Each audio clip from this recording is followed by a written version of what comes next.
We are now in the city of Chernihiv. Usually it's a drive of about an hour and a half to two from Kiev, but today it took us about 4 hours to get here because of the number of bridges that have been blown on the way. A very important area for this particular battle because it's very close, about 50 kilometers from Belarus, where of course the Russian troops have been coming into this particular region.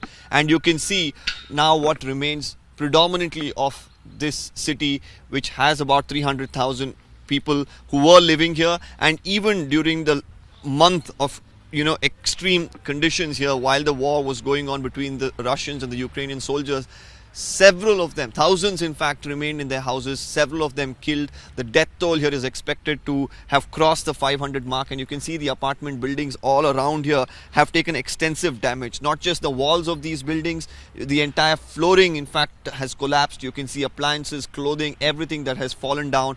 You can see a few people who've now come back, looking for something that they could find in the rubble and clearing that rubble and trying to look for any important documents or money that they could probably use to probably restart a life, because at this point in time, even imagining going back into these houses would be a very, very far-fetched thought. Around me you can see extensive damage, a lot of vehicles that have been destroyed. You can see apartment blocks, apart from the one that you just saw, glasses shattered, walls that have been damaged, and not just commercial, the residential blocks. Here what you're seeing here is a kids small play area that has been completely destroyed. And if I could in fact now show you a 360-degree view of this place, you can see this explosion and the shock wave that it has caused, which has caused damage all around.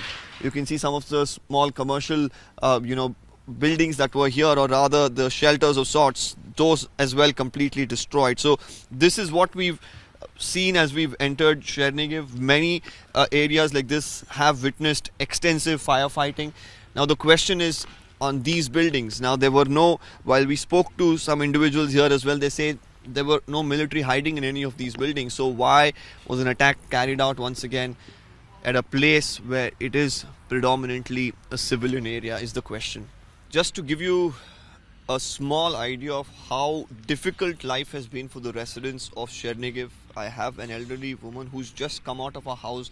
After over a month she has been living in bomb shelters, hearing blasts taking place all around the house, and she's in tears as she steps onto the road for the very first time in weeks together.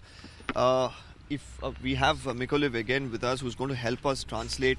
If you could ask her how difficult was it while she was in the house, and if she could explain what she could hear and what was happening while she was in the bomb shelter.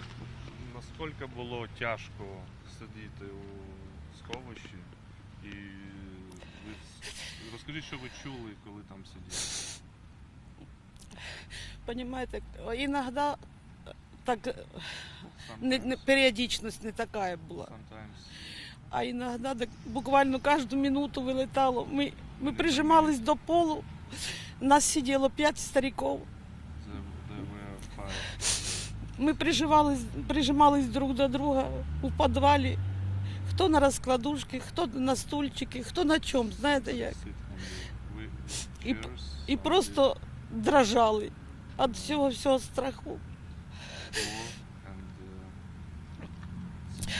If you could just sum up what she just said. She very scared because there were 5 people in the bomb shelter. Okay. And sometimes is minute by minute bombing, and sometimes quiet. They were very scared. Did she get enough food, water while she was there? Було у вас вода, їжа в сховищі? Так, що було вдома, то ми позносили в місті, вже що було. Вода в нас була, а світла не було, зв'язку не було. Рядом у сусідів було там 6 дітей і 5 взрослих. А в слідуючому підвалі було 24 чоловіка. В якому підвалі скільки поміщалося. So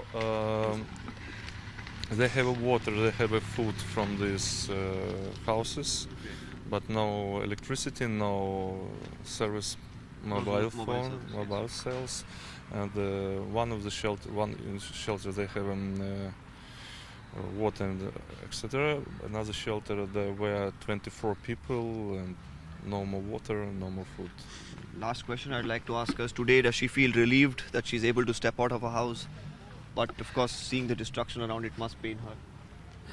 No, is she relieved? Is she happy today? She's able to come out of her house, and but when she sees everything around, what does she feel? Ну, то, що ви щасливі, що ви вийшли з бомбосховища, але то, що ви побачили, Це не можна передати. У нас на вулиці також упало 4 снаряди. Ну, слава Богу, тільки ранили 2, нікого не пострадало. Тільки ранили. Дітки, слава Богу, цілі. Вже якось переживемо. Але ж, готувати ні на чому було. На вулиці варили. У мене сарай недостроєний, так у сараї варили, щоб не видно було, коли дим іде. Was there any Ukrainian military in these houses? були українські воїни в цьому будинку? Так, ні, я не знаю, де вони тут стояли. Вони там біля стадіону. Ми ходили попервах, їх підкармлювали, як людей, як No, there are No military. no military here. So No. does she feel also relieved that she's come out Yes, today? yes. Воєнні тут She is були, happy, тут десь but були. very, Але ж ми не виходили, ми не Of course. дивилися. Well, very hard to see See. this. Yes. and of course And for some, she's happy that it ends. well, though we completely can't understand what she was saying, and Mikola was helping us, of course, translate, but you can see the pain in her eyes, and to see the neighborhood she grew up in, where she lived in this sort of a state, is of course very difficult for anybody to really comprehend. And you can just imagine those days while she was in the bomb shelter with the little bit of food and water that she had to sustain for all of those days, just waiting for this war to end.